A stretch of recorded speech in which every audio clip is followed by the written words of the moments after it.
The series we had today, or the seminar we had today, came up as a result of our quest to empower the team of compassion staff to be able to minister to children and families in a very holistic manner. Our core business is to release children from poverty in Jesus' name. And we can only do this when we ourselves are well empowered, because we believe that we are people who are built to make impact. Compassion International Ghana, we believe that learning must happen continuously, should be a never-ending process. And as a result, we initiated a Thriving Child Seminar Series to ensure that we engage with various stakeholders and promote learning, since we are a child advocate organization. So per Compassion's model, we partner with frontline church partners. And Compassion's role in the partnership is to provide technical support and capacity building to our frontline church partners so that they can implement the holistic child and youth development. So let me just say that we are the powerhouse when it comes with guiding them on how to do programming. We provide that advice. So with the Thriving Child Seminar Series, what it will do is that it's going to empower us for us to be abreast with industry standards and parent trends and challenges, and then we can use the lessons to improve upon the program models that we design. Then we can better share with our church partners. As a major stakeholder in child development in Ghana, we want to collaborate with like-minded organizations, and that is why we are calling it a series, so that all stakeholders will come on board, discuss, and then we can take some of the issues that we identify in the discussion forward. For instance, today's series, we are talking about coordination. We are talking about enhancing some of the services, the social services. This is something we can make a policy statement to the ministry so that they can consider how coordination should be done right from the local to the national. So that something like social welfare at the local level reports to local government. But then gender policy issues also reports to the national level. We want harmonization of these things for effective child development issues to be addressed in Ghana. So the series has a lot of things to do, and we hope that all our stakeholders will join us in discussing and in taking action after the series. This morning is actually a great time in the sense that there's an opportunity given to us as Compassion International Ghana to officially launch our Maiden program and also begin a seminar series that is centered on child and youth development.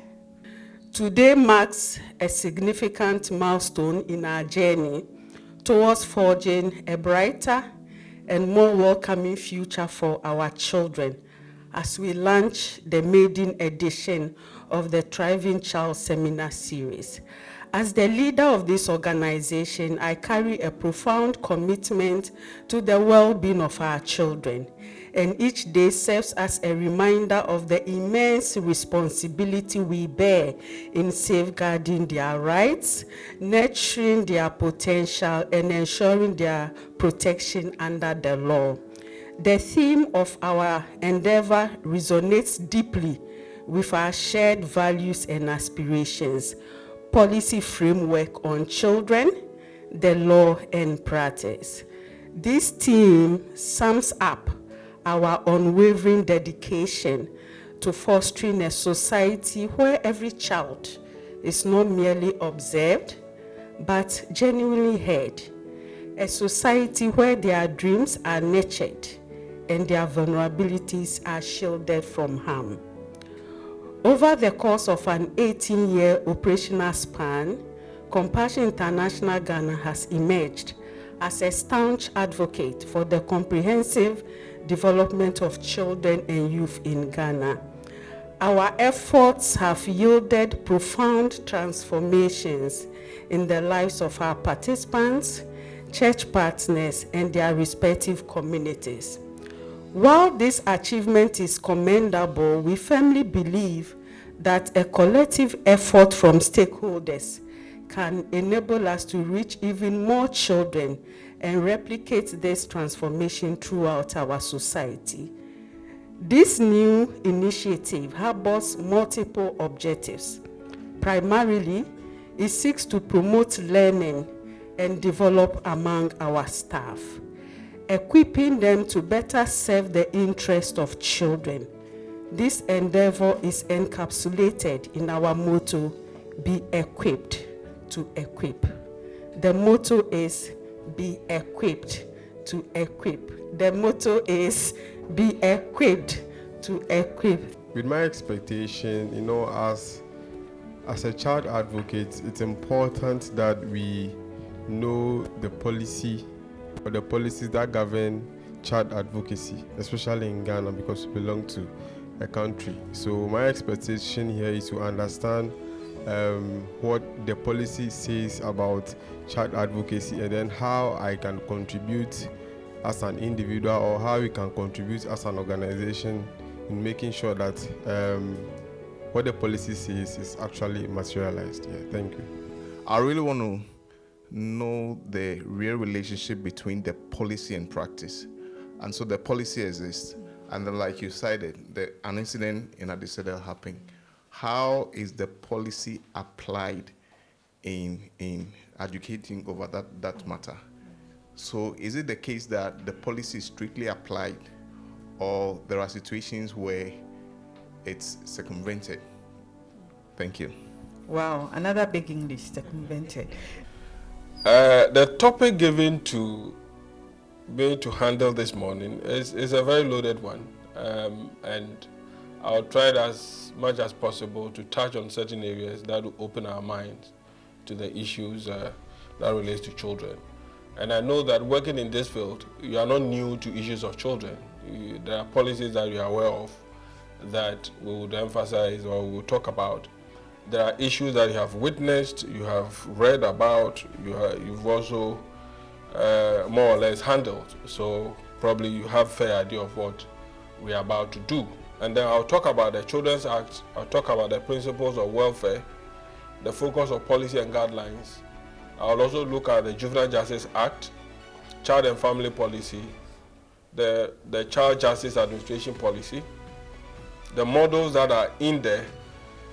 Then we'll look at the law and practice. And when it comes to this place, I'm going to provoke you to think about certain things and what we can do, because we are all practitioners. Once you have accepted to work with Compassion International, the state has already imposed on you a duty. Whether you know or not, you have that duty. So your conduct should be in a manner that reflects the organization that you belong to. So the Juvenile Justice Administrative System is basically to ensure that we have a very good justice system for our children.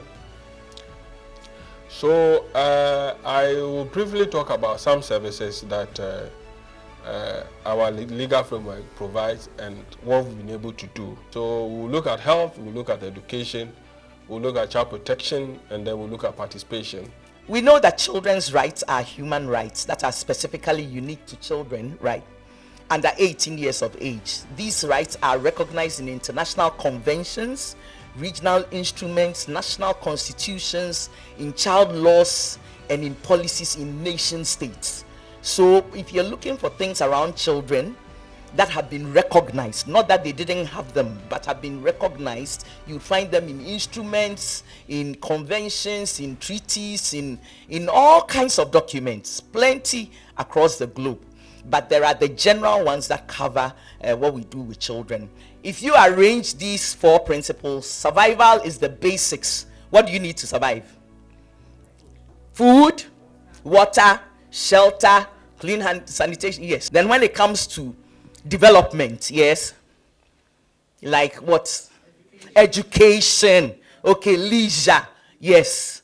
So these are the things, right to play, education, right training, those things come under development, okay? And then when it comes to protection, what do you think will come there?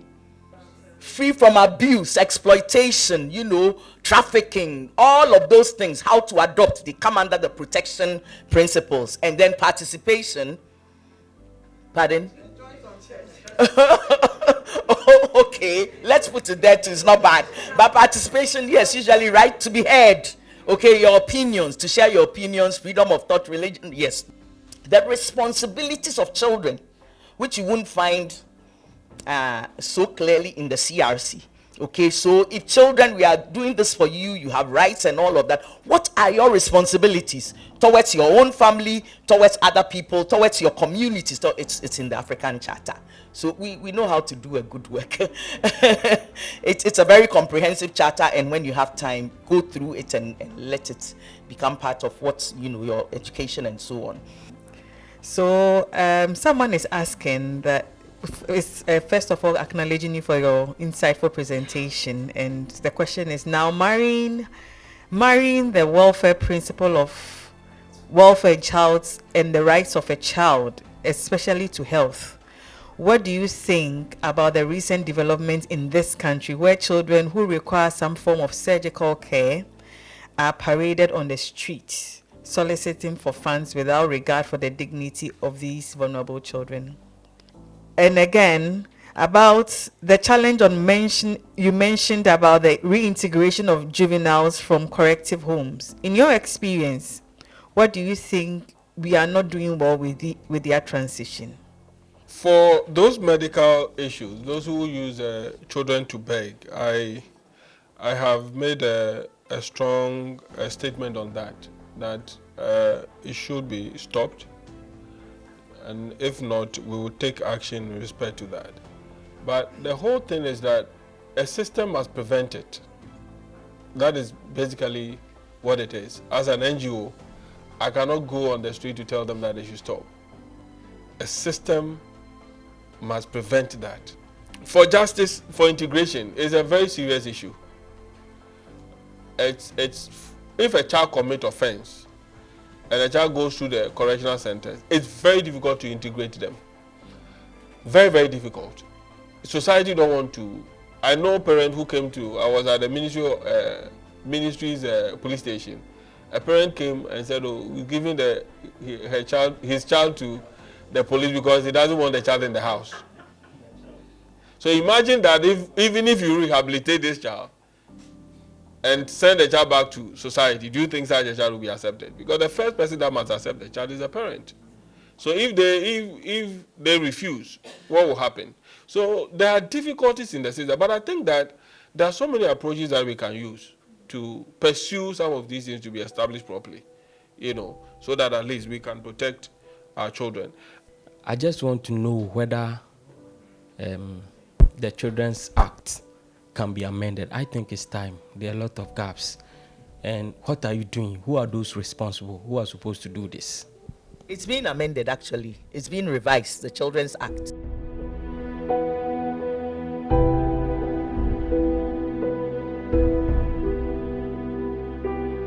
With what we have done, we hope that we ourselves are well equipped now. And then we are partnering with over 400 churches across the country. So this will be part of our process of facilitating the church to understand the issues around children, and that they will also engage the various communities that they work in to empower the communities to stand for things that concerning children, especially their protection and their release from poverty in Jesus' name.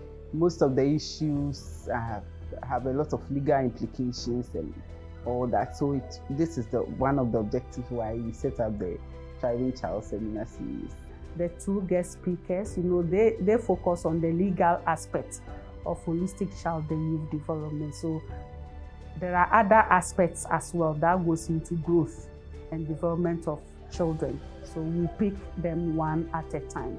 So the Thriving Child Seminar Series will be an opportunity to augment our knowledge of the context, where we appreciate the national trends of prevailing issues when it comes to child and youth development.